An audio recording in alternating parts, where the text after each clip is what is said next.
Let the church say, let the church say.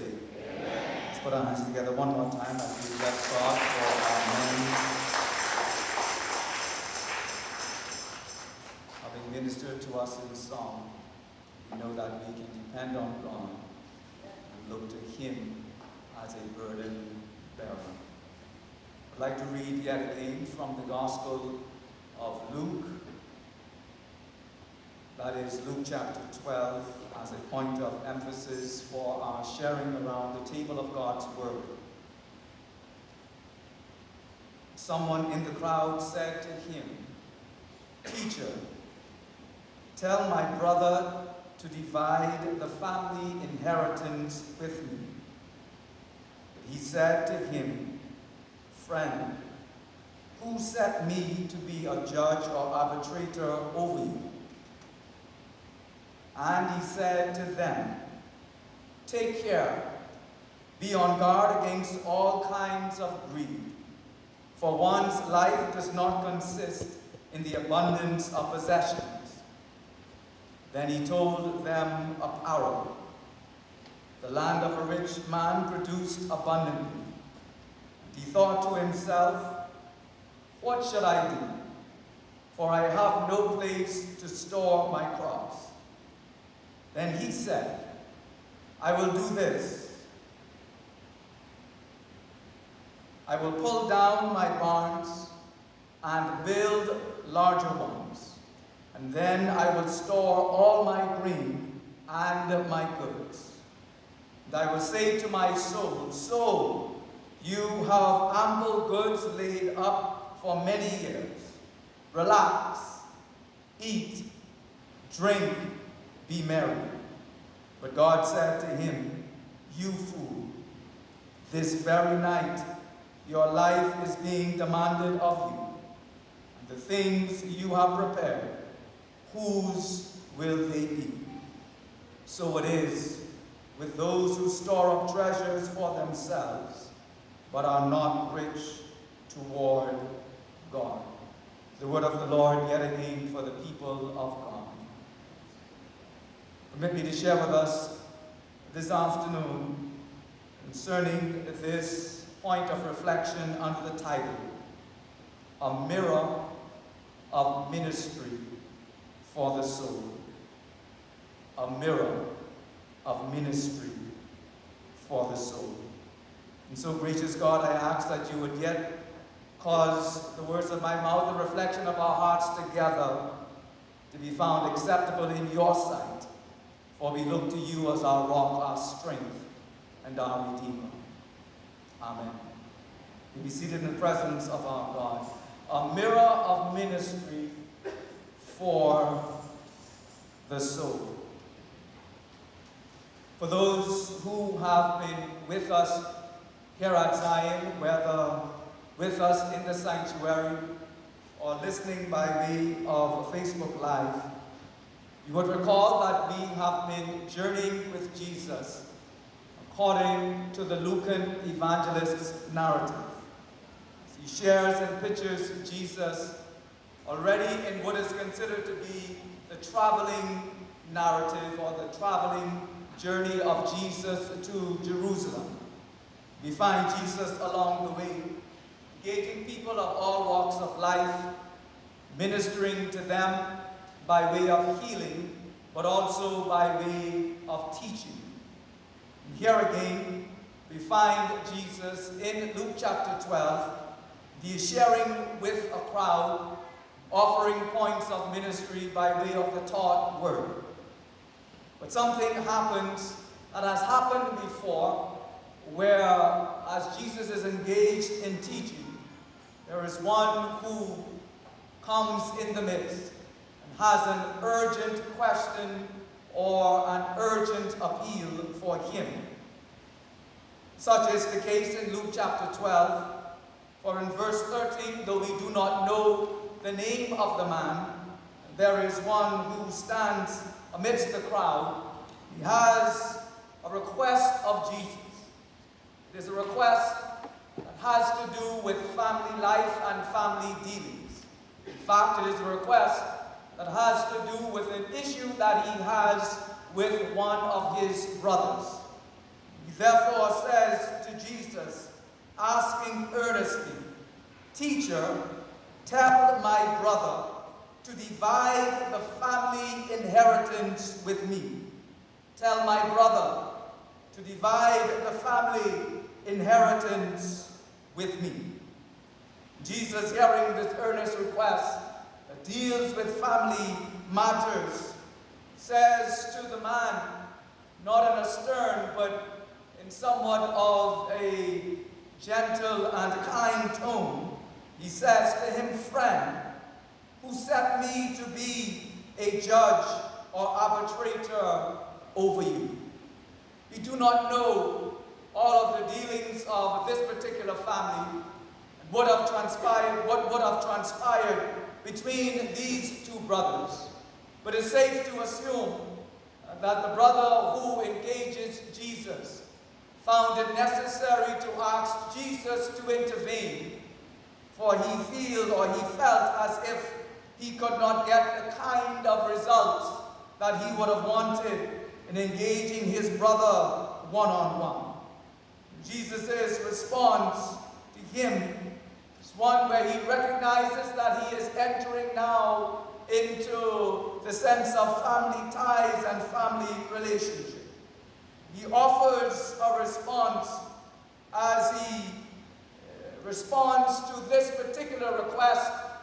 He says, as we are told according to the Lucan evangelist, he said to them, "Take care, be on your guard against all kinds of greed.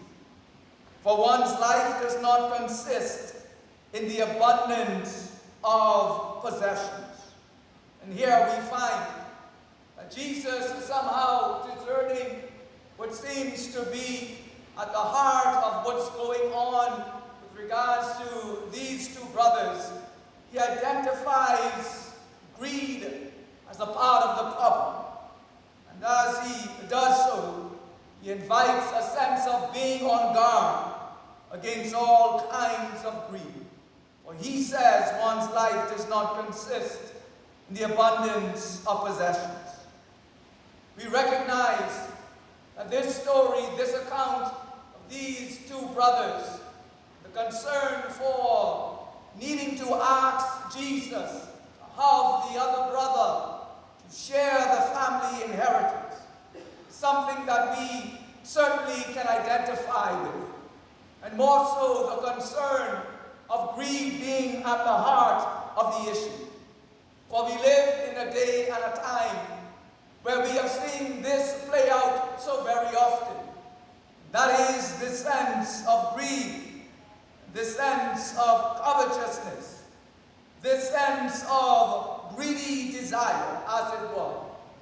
We find that this plays out in our social life, our national life, but also plays out in family life. For we each have our own testimonies of how it is we can be at the same funeral service, celebrating the life and times of the same mother or father or loved one. And yet in one family, you can have persons who are not talking, yea, even among siblings, who are not talking and speaking. And when you get to the heart of the matter, it has something to do with money, and something to do with land, and something to do with will. We find that this plays out so many times, brothers and sisters. For we realize that a part of why it is we struggle, even in family life, with doing business, it is because we know that when it comes to money, even in family life, we can be a cutthroat kind of people. We can sometimes value things more than we value each other. And so it is, we can already feel the temperature as if we were among the crowd, hearing this man stand up and asking Jesus to tell his brother to divide the family inheritance with him. And Jesus offers a response. But when he offers the response, a response to be on your guard against all kinds of greed. For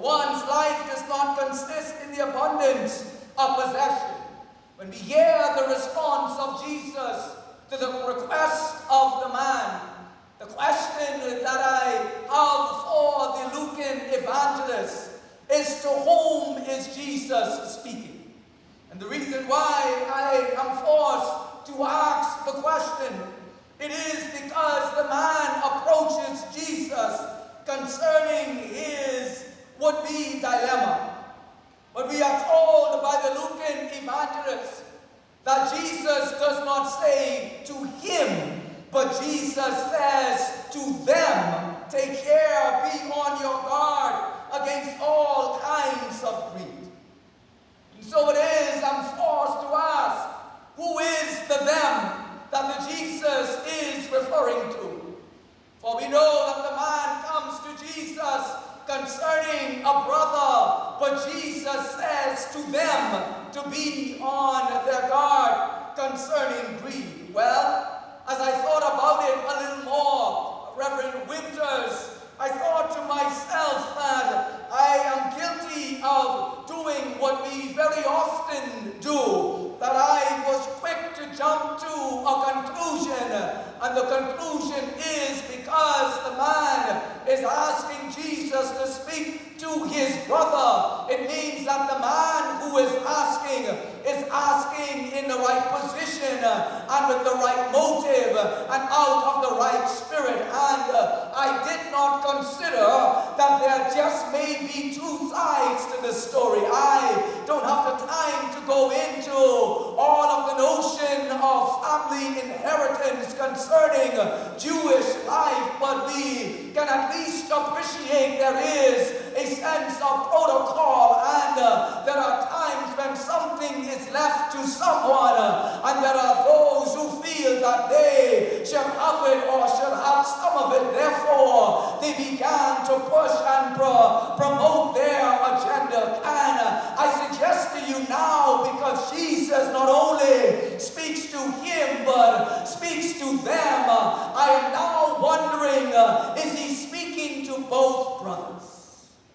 For could it be that both brothers are plagued with some points of greed? Then I asked myself, it seems as if the them may not just be the two brothers. For after all, the question is asked in a crowd. And could it be that Jesus not only discerns that there is the possibility of greed in both brothers, but could it be that he recognizes in the wider body of people that there are others who are also tempted and perhaps plagued by a sense of greed? So it is, can only conclude that there is certainly more than one person that Jesus is addressing. That is not just the brother who the other brother wants Jesus to speak to. That at least Jesus recognizes that there is greed in the midst of the crowd. And can I tell you that whenever it is we are exposed to the Lord, he not only ministers to our needs, he has a way of also speaking to our greed. And I want us to know that Jesus sees us, all of us, and he sees all of who we are, and yet he is prepared to minister and to meet us at our varying points of need, even if he has to address our greed. Now, because you're looking at me in a way that I don't like how you're looking at me, I want you to look at somebody you may love a little more. Just look to your neighbor and tell them Jesus will minister to your need, but he will also challenge your greed. Come on, look to someone else and tell them Jesus will minister to your needs, but he will also challenge your greed. Here we find Jesus offering a word of encouragement, exhortation, yea, even a word of warning. As he says, not to him, but to them, take care, be on your guard against all kinds of greed. For one's life does not consist in the abundance of possessions. Then he told them Somebody say parable. We heard numerous parables from the mouth of Jesus while on his journey to Jerusalem. And here again he offers this parable in response to them. The land of a rich man produced abundantly. And he thought to himself, what should I do? For I have no place to store my crops. Then he said, I will do this. I will pull down my barns and build larger ones. And there I will store all my grain and goods. And I will say to my soul, so you have ample goods, laid up for many years. Relax, eat, drink, be merry. But God said to him, you fool, this very night your life is being demanded of you. The things you have prepared, whose will they be? So it is, Jesus teaches, with those who store up treasures for themselves, but are not rich toward God. Jesus offers a picture concerning those who have succumbed to that spirit of greed. He shows them by way of offering a parable. What he does is to show to them a sense of how they are operating and what it is that will befall them. He shows them by way of parable the sense and the acting out of their greed. In other words, Jesus seeks to offer a mirror for them that they can see themselves as the man in the parable. And can I suggest to us, therefore, that Jesus offers a mirror for them. But understand, the mirror that he offers is a very special kind of mirror. For it is a mirror of ministry that Jesus is seeking to use to minister to the souls of those who are listening to him. And I call it a special mirror because it is a mirror that helps them and helps us to see ourselves as we truly are. But it is also, because of the grace of God in Christ, a mirror that not only shows us who we truly are, but it also shows us what we can be. Can I tell you, before us, we therefore have in a parable a mirror of ministry for the soul. A mirror that can show us what's happening on the inside. But a mirror that can also show us what God is calling for us to be on the outside. A mirror that shows us who we are and how we are. But also a mirror, by the grace of God, that shows us what we can be and what we ought to be. There is a mirror of ministry for the soul. One that can help you and one that can help me. What is it that we see concerning how we are? Jesus shows in the parable a people that are prone to being greedy. A people who can, if you leave them to themselves, they can be the kind of people where when there is an abundance of production and they already are a rich people that have plenty and big storerooms, this will be the same kind of people that will still go and say to themselves, let me pull down the barns, the plenteous barns I have, and build bigger barns so that I can have more for me and I can be able for the rest of my life to simply eat, drink, and be merry. He shows us a mirror that we can be the kind of people who can be that greedy, never having enough, always wanting more. But I do believe in the parable. He shows that this kind of person is a person who is not rich towards God. And Therefore, they have a rude awakening when their soul is demanded by God. Though they would have stored up treasures, they will recognize that that's where it will end for them, for they cannot carry it where they are going. But yet Jesus, I believe in offering the parable, as I suggested, he not only wants us to see ourselves as we are with all of our proclivities and shortcomings. I believe he wants us to see, as he wanted them to see, that there is a greater possibility, and there is a higher calling, there is a greater humanity that can be expressed. Can I suggest to us, therefore, that what I see in the mirror of ministry for our souls is not only as we are, but also with the help of God, what we can be. Can I therefore share with you what I see in God's mirror of ministry in Christ? Don't simply see a people who have to continue to be a greedy people. No, I see a people who, with the help of God, can be a people of gratitude. Somebody say gratitude. You listen to how Jesus tells the parable. He's very careful in the details. For he says the land of a rich man,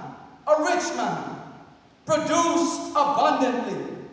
Let me say it again. He says the land of a rich man, produced abundantly. Can I suggest as much money as he may have acquired, even the money to acquire the land? Can I suggest the man in the parable never had the ability to make land? In fact, land was something that he met before he was able to enter the world and do any kind of work. He met land there. And even though energies would have been exerted, and even though there would have been planting, the truth of the matter is there are certain things that are beyond human control.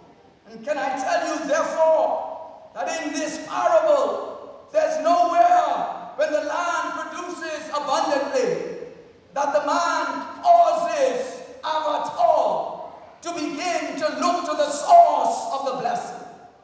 The man quickly goes to what it is he can do to begin to hoard the crops. But can I tell you, there is a people with the help of the Lord who every time they experience something good, they are mindful that all good gifts about us sent from heaven above, that they have the presence of mind, that even though I work the land, there is a God who caused the land to exist, for the earth is the Lord's, the fullness thereof, the world, and they that dwell therein. And these kinds of people are the kind of people when they find an abundance of crops and produce, they begin to lift their hands and simply say, thank you, God. Before I figure out what I'm going to do with it, I have to take time out and begin to bless the Lord with all of my heart, for I recognize that God has richly provided. We'll be a people of gratitude. Somebody say gratitude. Not only gratitude, see in the mirror, not just a people prone to greed, but with the help of God, a people who are able to express a sense of gratitude, but also grace. Somebody say grace. You have time to look again at the parable. You will recognize that this man was really on his own run. He saw the large abundance of produce. And from that time, he began to calculate, what is it that I can do with this? He came up with a wonderful plan. He says, I'm going to pull down these old barns. And if he was a rich man, it meant that he had a lot of barns, yes? He says, I'm going to pull all those down. He says, I'm going to build up new barns.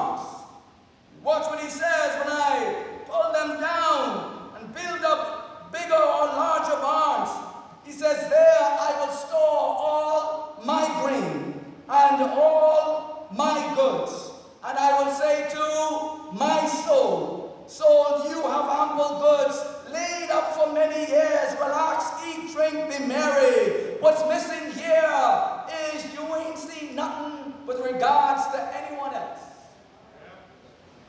I mean, not even family. Nowhere in the text do you get a sense that he is interested in anybody else.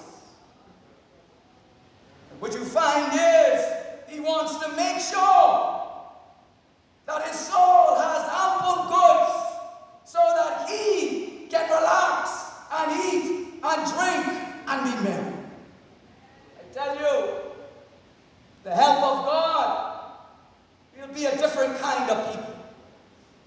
Everyone who knows that they have received blessings that were not simply because of their own ingenuity or name or goodness, but simply because of the mercies of God, they become a grateful people. Anytime anyone has been blessed by the goodness of God and they are grateful, those kinds of people are a people who are also gracious to others. For they know if it had not been for God on my side. But they also know that God has so blessed me and put me in a position where I don't have want or need for certain things. But they also know that God has positioned me so that I can be a conduit for the blessing. If he has so blessed my land and I already have a lot and he blessed me with more, he has given me more than enough to be a blessing to others. They become a people of grace. And the part of the challenge is, in the reverse, those who are an ungrateful people become a very stingy and me-ish kind of people. The world only revolves around you. People are only at your beck and call and service. Everybody else exists to meet your needs, and you simply exist to hoard everything for yourself. That's someone who is not rich towards God. But someone who is rich towards God is someone who recognizes the bounty of God. And they are rich with gratitude, and they are rich with the grace and kindness of God, for they recognize that I have been blessed to bless. There is a kindness of God that causes them to be kind. No, he shows us in a mirror of ministry that we can be a people, if we're not careful, given to greed. But with the same mirror of the parable, he ministers to us, calling us to be a people of gratitude, to be a people of grace. Somebody say grace. To also be a people with a grip on reality. Now, why do I say this? Man, the parable has the plan laid out. I'm going to pull down the present barns. I'm going to build larger barns. I'm going to store them properly, and then I'll be set for life. I'll have ample goods laid up for many years. Then I can kick my feet up, relax myself, drink, eat, be merry. But God said to him, who said to him? God said to him, you fool, this very night your life is being demanded of you. The things that you have prepared, whose will they be? This was a man who thought he had a whole world of time. Time enough to pull down barns, time enough to build new barns, time enough to live and to enjoy it all. But he did not know that the very same night his soul was being demanded of him. He was one who did not have a firm grip on reality. I tell you, someone who had a better grip on reality. It's told, as we heard it read, the preacher in Ecclesiastes not. Listen to him. He is one who speaks from the position that many of us hope to be.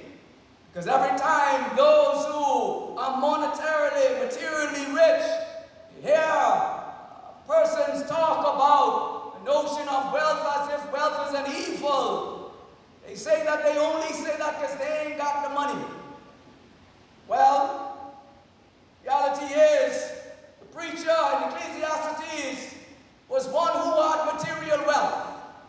He identifies himself as one who sat on the throne of king. He knows what it means to be king. He knows what it means to have all the wealth of the kingdom. And this is the one who speaks. And he says, as he looks over life, and recognizes all vanity. Oh, he says, I've had the best of life. And I realize you can have all of the material things of life and still be empty. Still be unsatisfied. Sure, they have their value and they have their points of enjoyment. But when it comes to being able to give you a sense of soul satisfaction, he says, I still find myself feeling empty. Moreover, he says, man, I hate all my hard work, which I've toiled under the sun. He says, because not only do the material possessions of life, they have their limitations. They can't give you ultimate satisfaction, fulfillment, joy. He says, on top of that, you can't carry it where you're going. He says, if you can't carry it where you're going, then it means you have to leave it when you leave. And he says, the problem with that is, when you leave it, you don't always know who you're leaving it with and leaving it for. For he says, they may not even be wise people. And all that you have toiled under the sun for, he says, a fool can run through it and squander your labor. If you don't believe me, listen to him again when he says, I hated my toil, the toil which I had under the sun, seeing that I must leave it to those who come after me.